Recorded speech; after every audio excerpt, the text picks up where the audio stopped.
здесь вот сидит, вот я увидел, Ильдар Габдрафиков. Он помнит, когда я был председатель, Ильдар ко мне приходил.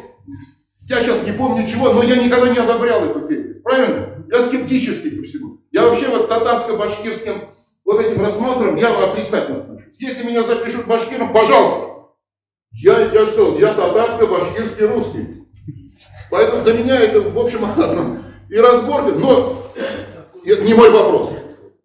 Профессионал. Ильдар Габдрафиков профессионал. Он работает вместе с этим Леонидом Александровичем Тишковым. Тишков его поддерживает, пишет письмо сюда, главе республики. Да?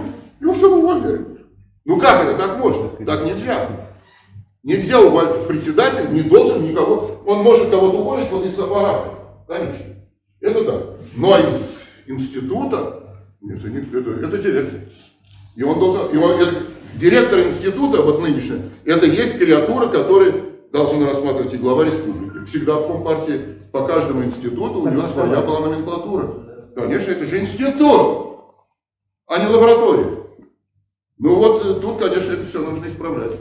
Нельзя увольнять, никого не надо увольнять, и Габдрафикова тоже нужно восстановить. Это несправедливо. Ну, пишут, 2 академика за него пишут. И как